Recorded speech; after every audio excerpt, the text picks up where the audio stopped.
April Autumn Jenkins is an experienced licensed clinical social worker and public speaker with a demonstrated history of working in nonprofits, healthcare settings, and the higher education industry. She is a skilled trainer and has provided services for youth and young adults for over 20 years. April Autumn currently works for the Duke University Women's Center as a therapist, trainer, and prevention educator.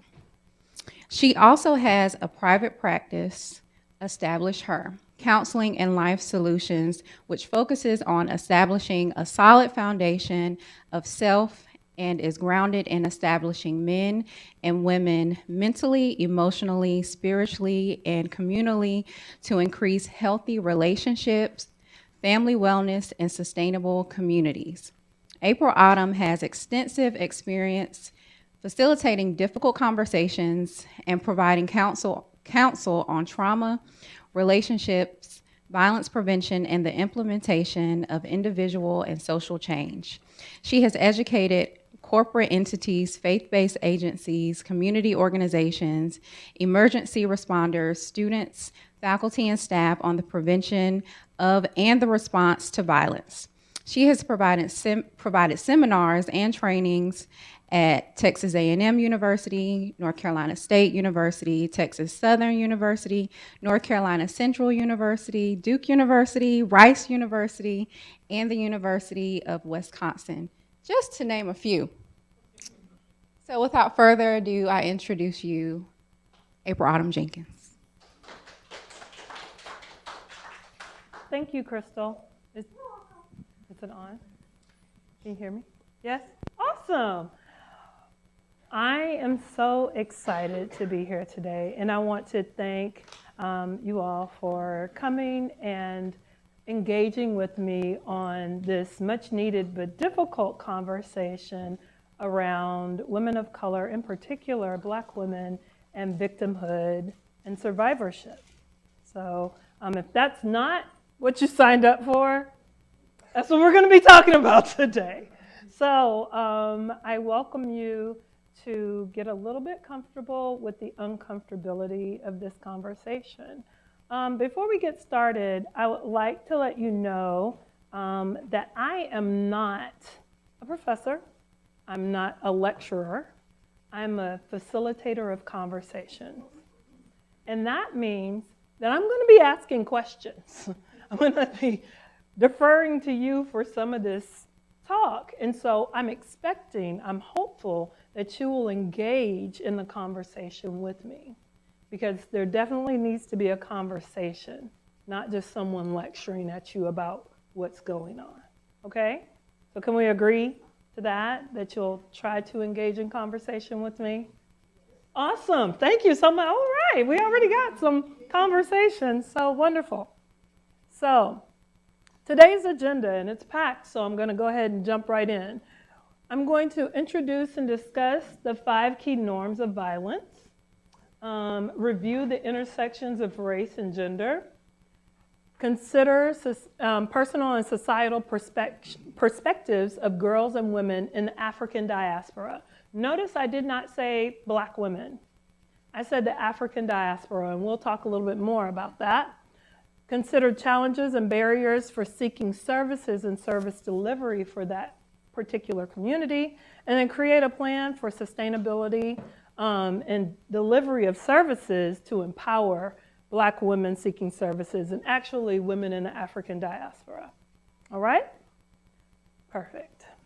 So just to start out, because we are on a university campus, I wanted to make sure that everyone knows where this is coming from and how I am conceptualizing this whole conversation. And it's based on the social ecological model, thinking about who might possibly be affected by gender violence and who is at most risk, right? So from the individual, relational, community, and societal standpoint, knowing that the individual is affected by all these levels, but all these levels also affect the individual, right? So, and I'm going to come back to this. I wanted to start out because we're on Duke's campus, I need to make sure I'm based in a theory, right? So the social ecological model is the theory that we're basing this on, okay? So, jumping right in, who can tell me what a norm is? What's a norm? Okay, so this is the part where we're going to talk to each other. Yeah. Something that's generally accepted. Right. Okay, something generally accepted. What else? Yes. Typical. Thank you. What else? Yes. A set of beliefs. Thank you. What else? Expected. All right. So I have a couple. You guys are right on. It's behavior shapers, right? Usually sanctioned behavior, right? Based in culture and tradition, taken for granted, and also it's more than a habit, right? So I want to go back to this sanctioned behavior. Usually there's laws that enforce these things, right? So for example, I can see that everyone did one of our cultural norms so well today, right? You all wore clothes. Right, that's a norm in our society, right? And if you do not wear clothes, what happens? You go to jail, right? Awesome. So that's norming, right? Much like this, there are 5 key norms in our society that keep violence going, right? 5 key norms. The first one is power over others. We live in a society where it's normal to have power over others, right? Give me an example. Parents over children. Yep. What else? Income inequality. Thank you, sir, for saying it. I appreciate that. So the socioeconomic status of people who earns what money, middle class, lower class, all of that stuff. Yes. What else? Media. What about media? They have such power that Oh. something or news or whatever, it's readily accepted because ABC said that. Yes. Thank you for saying that. Right. I appreciate that. What else? Employer, employee. So boss, worker, bees. Right? What about culturally, racially? Yeah. That's the thing, right? Okay. So power over others. Is power good or bad?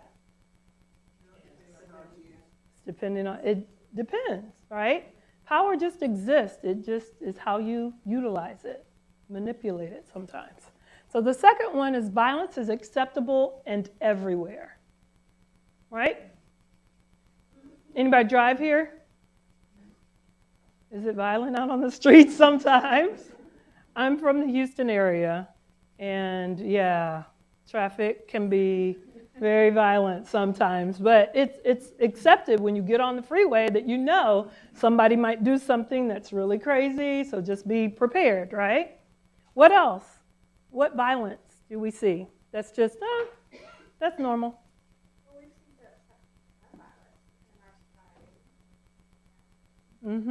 Thank you. Movies. I saw somewhere that some people rate movies with like a certain amount of guns up. That means that it's good or bad, like action movies. So if it's 5 guns up, that means it's really good. Wow. Music, video games, yes. My partner here, Crystal, always says social media, because there in social media, you can see all of these things playing out, right? So yeah, so that is violence being acceptable and everywhere. 3 and 4 go together. Limited notions of masculinity. This thought that boys will be boys. What does that mean? That's the lowest common denominator. Wow. Okay. Yes.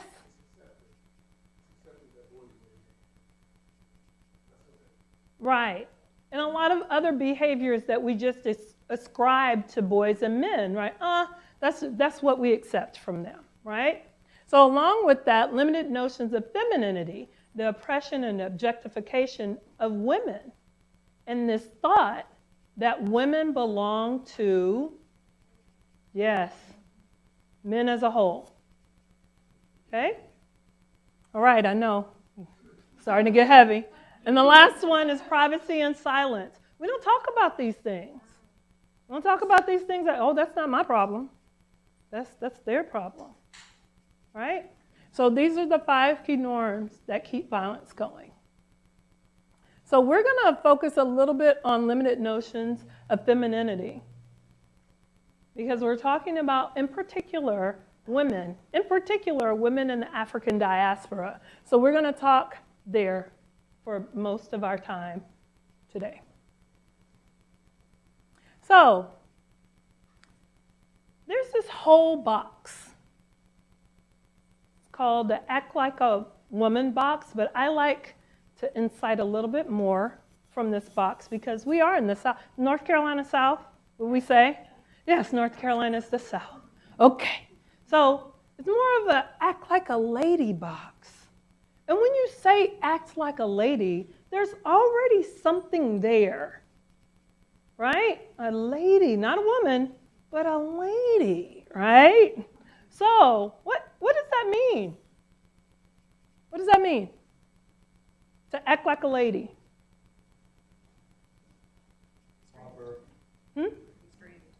Be restrained.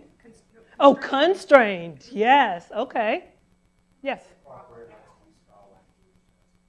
Awesome. So you just told me that there's like a list of expectations, right? So let's go. How do you define a lady? Right? So what are the characteristics? What is she doing? Who comes to mind? What does she look like? She's pure. Genteel. What else? Yes? Still and silent. Ah, still and silent. Don't speak unless you're spoken to. Wow. No bodily function, so you can't go to the bathroom. You can't sweat. All of these things. Okay, thank you. What? She has to be put together. Put together. Yes, yes. Not a hair out of place. Okay, who comes to mind? What does she look like? Don't be afraid. Who? Jackie Kennedy. Okay. Onassis, I will respect all of that. Yes. A cartoon? A princess. Okay, yes. Thank you for that. All right? Okay. So let's look at this definition real quick. A woman of superior social position, especially one of noble birth.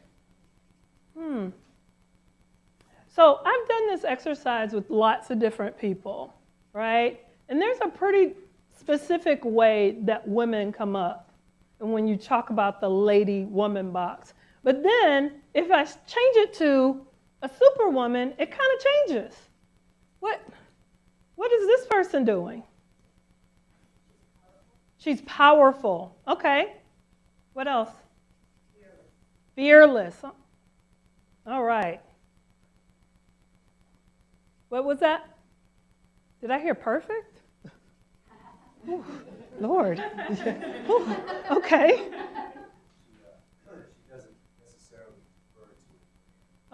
She doesn't necessarily defer to a man. Says what's on her mind. Okay. Also heroic, so she's intervening for other people and speaking for other people and protecting others. Okay, intervening, protecting. Okay, so my definition here is a woman with exceptional strength or ability, especially one who successfully manages a home, brings up children, and has a full-time job. When I say superwoman, Oh, we getting there. Oh, yes. I think tired. Okay, we're getting there. Whoa, whoa, whoa. We're getting there. I love it. But most think this, right? I love this. I love this. This is a job for crap. I forgot my costume. I'm not wearing my costume, right? Right?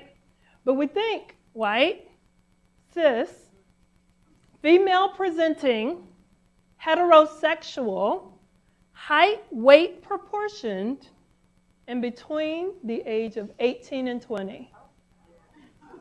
Right? Right? And even when we're thinking about this lady box, that's pretty much the same dynamic that we're thinking about. We're thinking about a white woman. That's what we're thinking about. So it's really important for us to start talking about the intersectionality of things. Who knows what intersectionality is? Anyone? Yes, yes.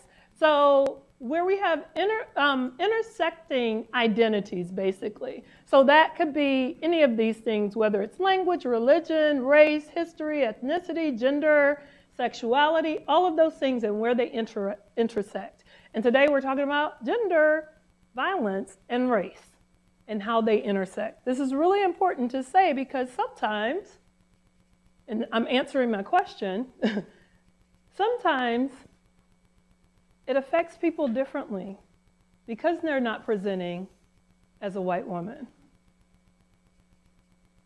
That's heavy, but that's truth. So, here are some other cultures that may experience gender violence differently, or identities that might experience gender violence differently. There's so many more, but again, we're focusing on African American or women in the African diaspora. So who are we talking about? And I think it's really important that Crystal said, I picture tired. That's part of this.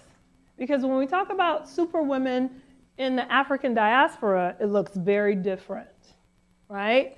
So we're talking about women of color, in particular African American and the African diaspora, biracial women, and we'll talk a little bit more about that. And why make this distinction? Because they experience it different, whether we want to believe it, whether women of color want to believe it, how we interact with women in the African diaspora who are seeking services, who are moving through, trying to navigate, it looks different and it is experienced differently. So, if we go back to this, act like a lady, culturally, a lot of times, lady isn't even synonymous with women of color, in particular African American women. Seen very differently. So, let's talk about the impact. How do they make impact? So, Black women, women in the African diaspora, more than 6/10, or 62% of Black women are in the workforce. Black women vote at comparatively higher rates. Almost 4 out of 5, 77% of Black mothers with children under 6 years old participate in the workforce. Okay? Black families depend on Black women's earnings. Between 2004 and 2014, the share of Black women with a bachelor's degree or higher increased by 23%, making Black women the group of women with the second largest improvement in attaining higher education. I'm getting tired. I'm sorry. It looks great. These things look great. But this is tiring. The number of businesses owned by Black women increased by 178% between 2002 and 2012, the largest increase among all racial and ethnic groups of women and men. I'm tired. I'm tired. But this is the expectation a lot for Black women or women in the African diaspora. So, how's a little video?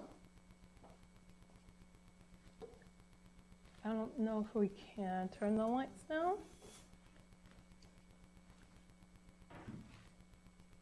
there we go. So, oh, let's see if I need to do something over. Okay, that works. Damn shame. I tell you, being a black woman, be strong, they say. Support your man. Raise a man. Think like a man. Well, damn, I gotta do all that. Who's out here working for me? Carrying my burden, building me up when I get down? Nobody. Black women out here trying to save everybody, and what do we get?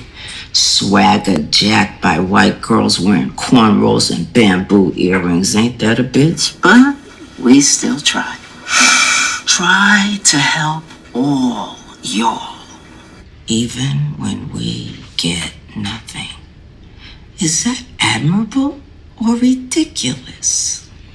I don't know. I know me sitting here is ridiculous when I could be helping, but you don't want my help. You want to do it all by yourself. Mr. Big Strong Black Man. God forbid you let a sister like me help you out. No, you don't want that. Don't let me put you on my back when you fall. Wipe the crust out of your eyes. Put a pep back in your step.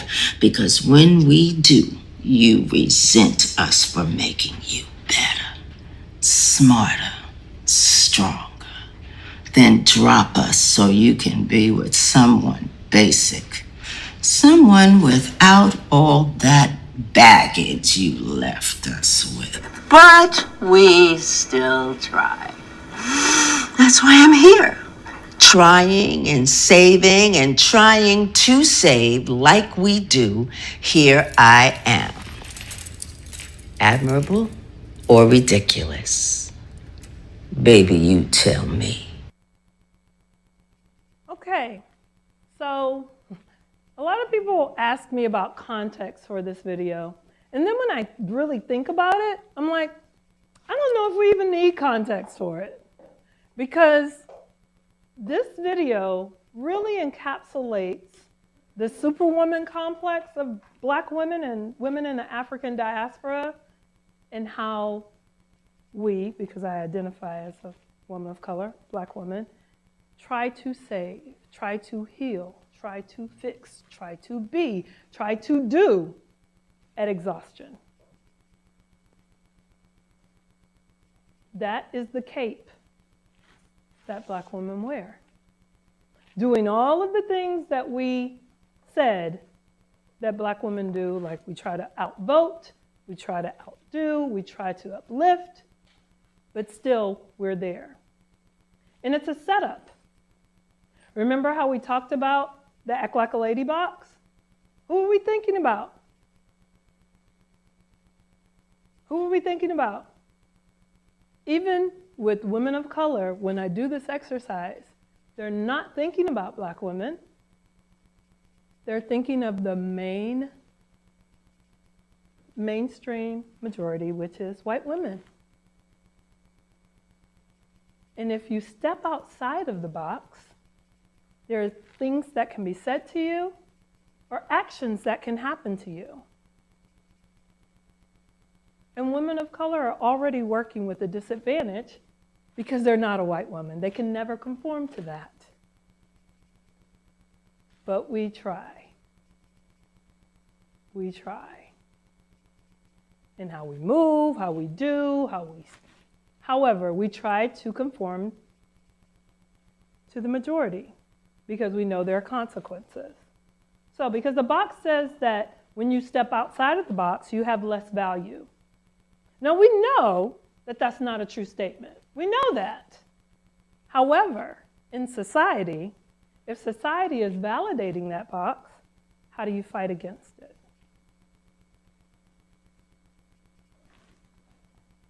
So, again, coming back to this social ecological model, factors of an individual's biological and personal history that increases the possibility of becoming a victim or a perpetrator of violence. Person of color is number one in this list. Oop, what in the world? How did that happen? I don't think you guys liked what I was talking about, so it just kind of moved. Okay, I'm sorry. Factors within an individual's closest relationships, such as social peers, intimate partners, and family members factors in the communities and societal or cultural norms that create environments that accepts or condones violence and inequity.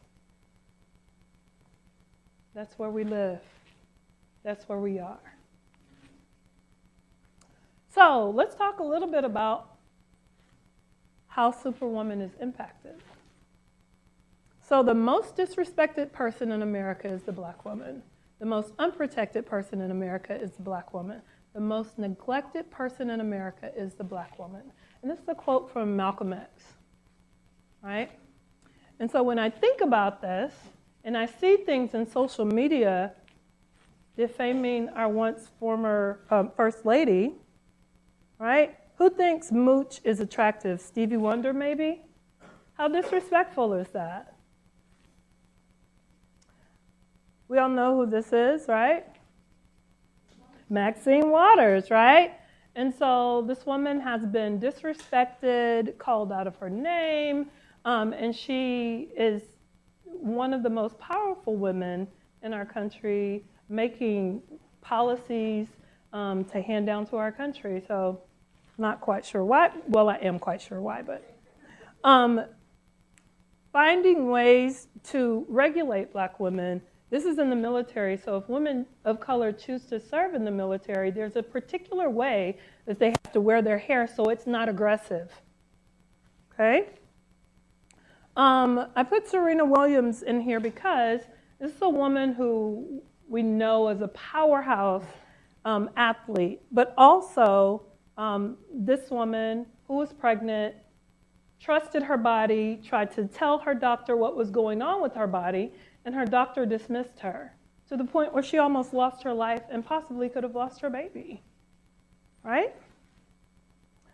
So scientifically, we have this scientist who did some research and basically said that black women are rated less physically attractive than other women, but black men are rated better looking than other men. So how? What? Got a lot of backlash because of this. This was put in a very prominent scientific journal, Psychology Today. So being ascribed as, yes, this is factual information, right? And then we can talk about black women being killed by police officers and really no one really talking about any of these issues.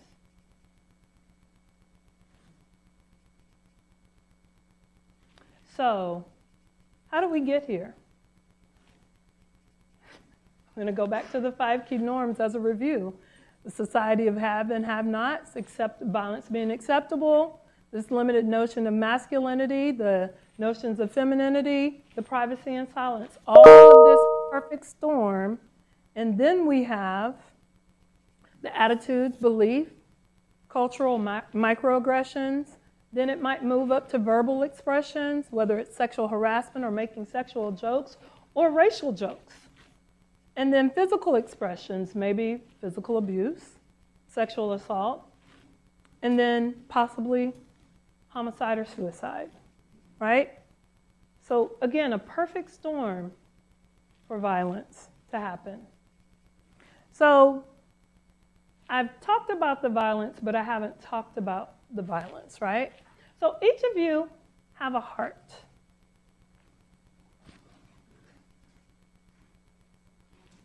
You have several? Do we need hearts? Okay. So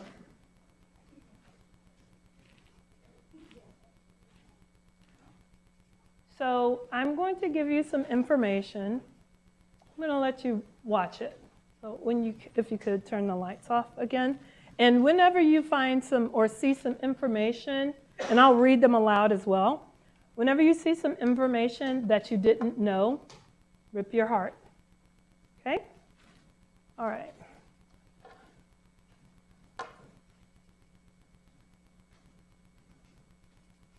Play. Yay.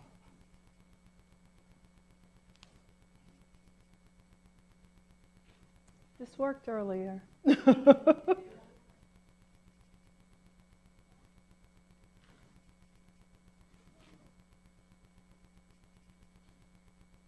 Oh, wow.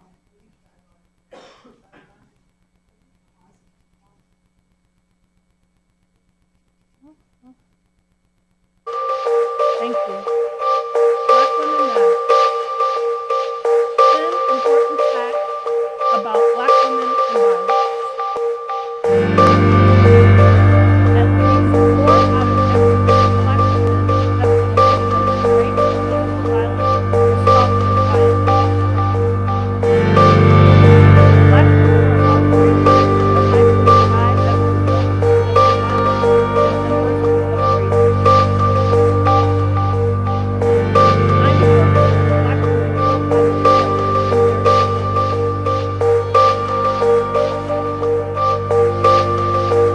innocence. Nearly half of Black women killed by partners don't go through the process of conceiving the relationship. The leading cause of death of Black women is intimacy and murder or suicide at the hands of an intimate partner. For every Black woman that reports a rape, at least 15 4 out of 5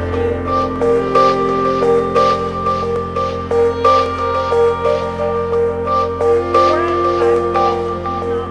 detention are raped. These girls are disproportionately black. 12% of Black women with documented physical, assault, sexual, or sexual abuse have been prostituted and forced to participate, sex, or money by the age of 18.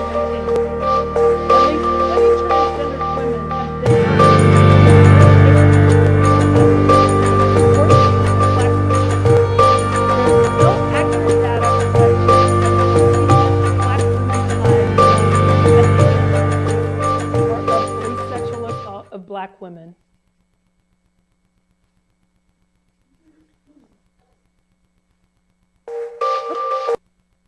Does anybody have a whole heart still? I didn't know the exact numbers, but I knew there was a lot of violence. Yeah. So one that I want to add to this area to bring it home to the state of North Carolina is that we have had 47 homicides due to domestic violence this year.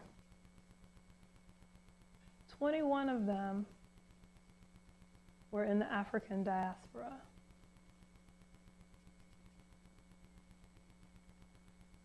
32 were women of color. Ow.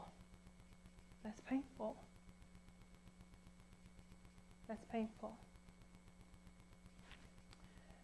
So, I work for the Women's Center here at Duke, and we provide services to students who have experienced gender violence, right? There's no way that we see all the people who experience gender violence because we know not everybody comes forward, not everybody reports, right? I am right now a half clinician and a half education prevention person. So half my time I spend doing therapeutic services. We typically would have 2.5, so 2 other full-time clinicians. But last year, we saw 219 students who sought services, so students on our campus here at Duke, right? That's quite a few students, right? And so at the top, students were seeking services for rape and sexual assault, okay? So let's dive a little bit deeper into this. So 19% of undergraduate females report experiencing sexual assault before enrolling in Duke. However, 48% of undergraduate females report being a victim of sexual assault since enrolling here at Duke. Yes, Duke, here. Almost half. Female undergrads report the most incidents of sexual assault took place within the first 3 months. Very few, 9% undergraduate women reported to anyone, right? And then Black, African American, and Hispanic undergrad women reported the highest rates of sexual assault by racial group. Again, we see this trend. Women of color, in particular African American women. So since we're talking about intersectionality, I wanted to talk about bias and hate here at Duke as well. So nearly 41% of Duke students report experiencing some form of discrimination or microaggressions based on their race, gender, religion, and sexual orientation. Okay? Nearly 60% of female Duke students respondents reported regularly experiencing discrimination as a function of their gender. And the last one, 76% of Black Duke students, 52% of Asian American Duke students, 42% of Hispanic Duke students report experiencing discrimination based on their skin color. So if we're putting this theme of gender violence and race together, what does that mean for Black women here on this campus and women in the African diaspora or women of color in general? This is an issue. So, because I wanted to make sure that we understood this isn't something that's happening outside of campuses, I wanted us to look at this video.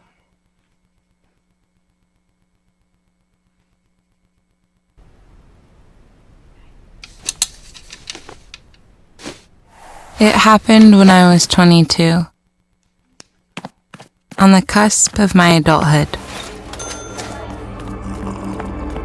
When you are assaulted, an identity is given to you.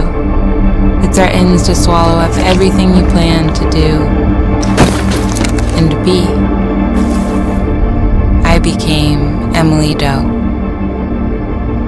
Assault teaches you to shrink, makes you afraid to exist.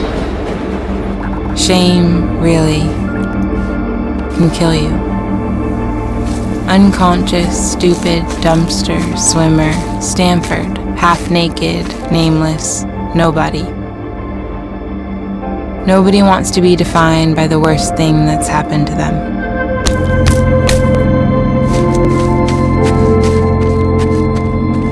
I feared those words would follow me forever, so I did not speak. In court, the judge used words like moderate, less serious, to describe the crime. I remember the trial. The defense attorney stood before the jury and said, "Chanel knows how you get in blackouts. You drink a lot of alcohol, and that's what she did this night, and many other nights, to be honest." So I wrote a victim impact statement, 12 pages. I read it at the sentencing, straight to the man who hurt me.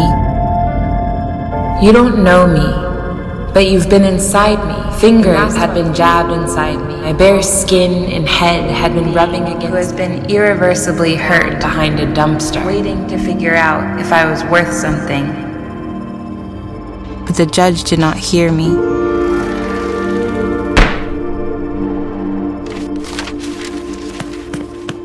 When I released the statement, something else happened. It has forever changed the way I carry myself, the way I believe. You can't be silenced. The world breathed life into my words. I spent all this time absorbing, listening to their voices until I understood. Chanel knows how you get in blackouts. Chanel also knows how to write. And Chanel knows how to draw.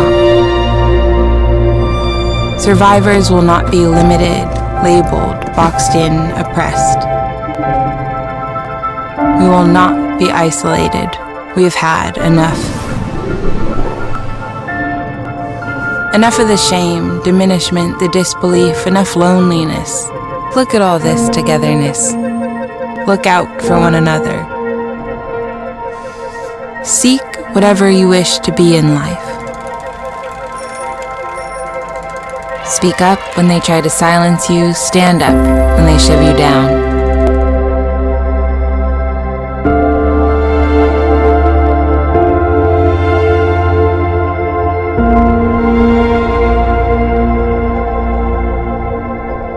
No one gets to define you. You do. You do.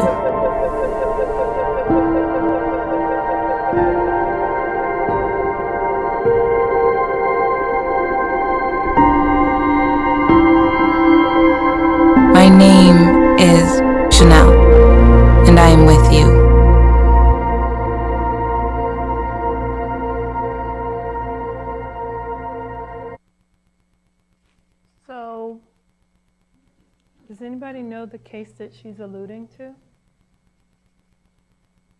Yes. Stanford.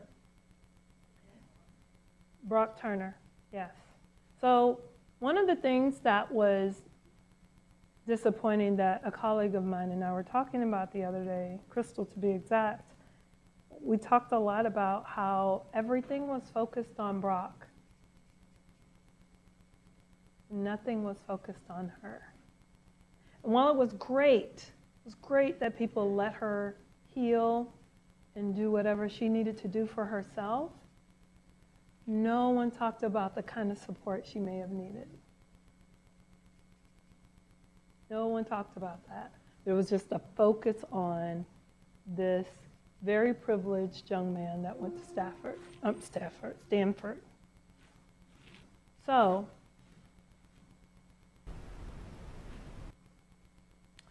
I want to talk a little bit about things that we should consider when you have, one of the things that I do, so like I said, I'm a therapist in the Women's Center, and one of the things that I do when I know clients are coming in to see me who've experienced these things on this campus, right?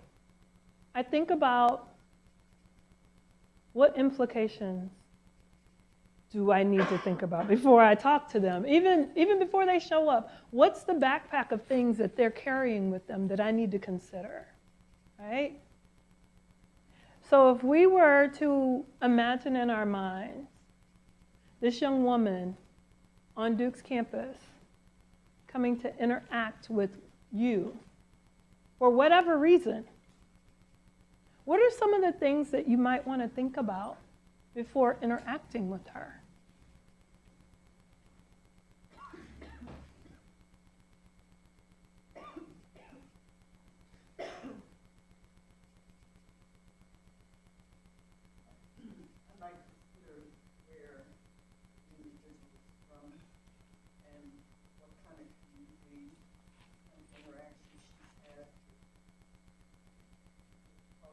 Mm-hmm.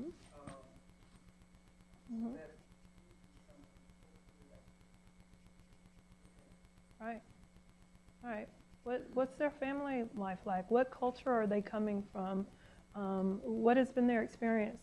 One of the things that Crystal and I also do a lot of when international students come to campus, and I think one of the big things that we've talked a lot about this year is our African students, who when you look at them, they just look like black women. But their experience is very different than being an African American woman here in the States. And so I might want to consider, what has been her experience? Has she been here before? Because there are a lot of Duke students who the week of welcome is their first experience in the States.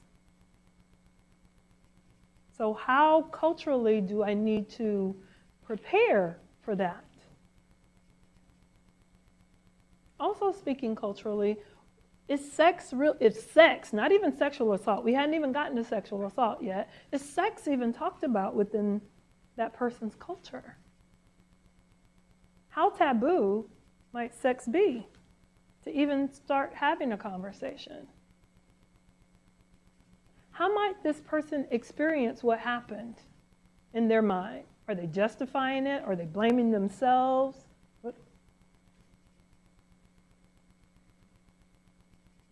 What other things might we want to consider? I would consider how that person would identify themselves. Thank you. They either identify as female, identified as they may present to me, Yes. or any other person that is coming into their case. But that is definitely something that I want to see, that I'm sure to make sure that I pay attention to or cognizant of, especially as I'm initiating conversation, and not making judgment on their identification. Thank you for that. I really appreciate that.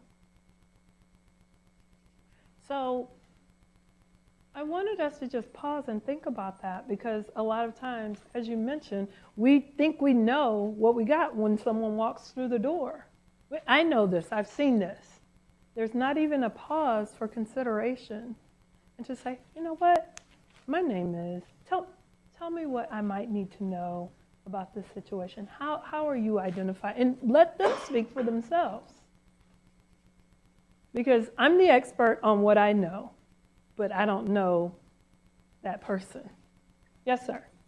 A very disturbing thing up there happens in the first 3 months of school year. That's right now. Yes. That's from 2 months ago now. Yes.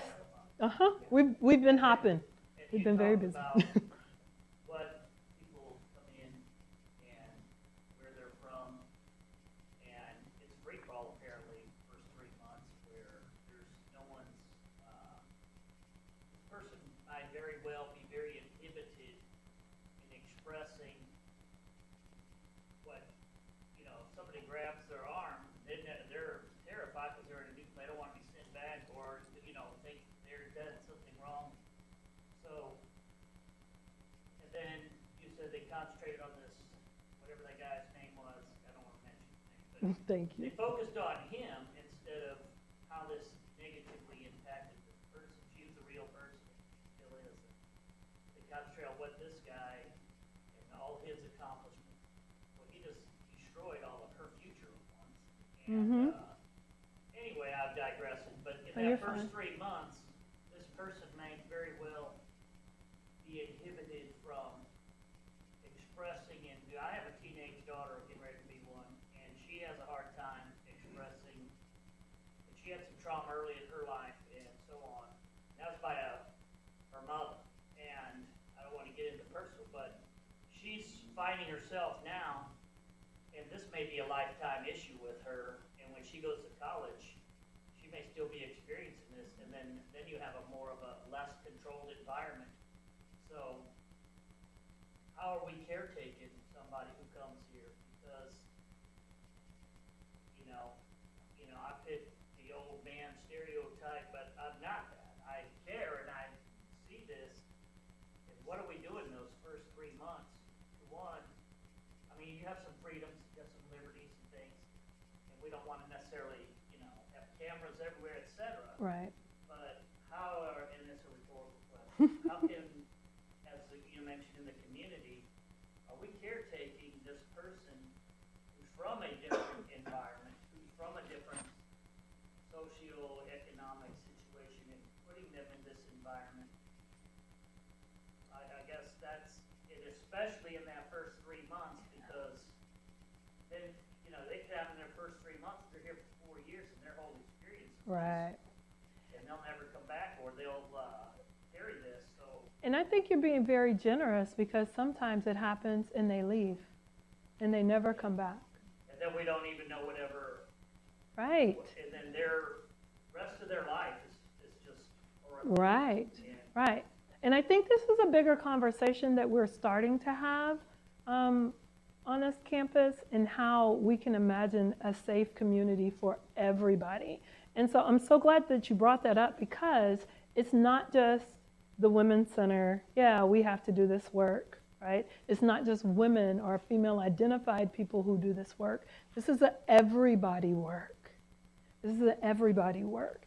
And I'm so encouraged and excited to see such a diverse group of people here today, as far as race, but also as far as gender. We need male-identified people in the conversation to talk about ending violence against women, and ending violence, period. It can't just be a women's thing. It cannot. It's an everybody thing. So I appreciate you saying, like, okay, first 3 months, I see this as an issue. How do we do that? And that takes more of us talking about it, not just the people who are charged with the response, right? But how are we talking about it in classrooms? How are we talking about equity? And that's the prevention work, right? That's the real prevention work.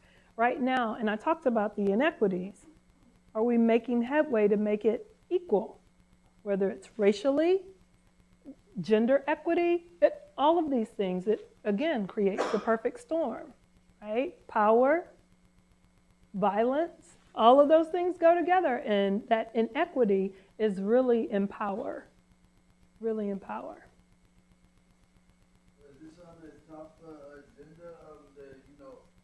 I would imagine this would be the first conversation that the president of the university is trying to have with me. If you get the, the kids up to speed about what kind of environment we're creating for one another. Mm-hmm. Thank you for saying that.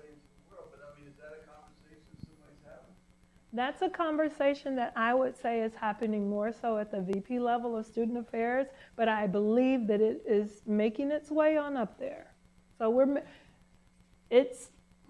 we're getting there. We're getting there. And I appreciate you saying that. I appreciate the passion that you said it with as well, because it is really important that we create this environment, not just me, but I said we as a university. As a university. I think it's funny sometimes that we say, oh my gosh, Durham is so scary, Durham is this and Durham is that. And then you look at these numbers. You look at what's going on Duke's campus. And then I'm like, actually, are we sure we need to talk about Durham and not talk about Duke? Let's talk about Duke. Because for some identities, it is unsafe. Very unsafe. So I want to first thank you all for engaging in this conversation with me. Thank you so much for taking the time to have the conversation. And I want to open it up for questions. Not all at one time now.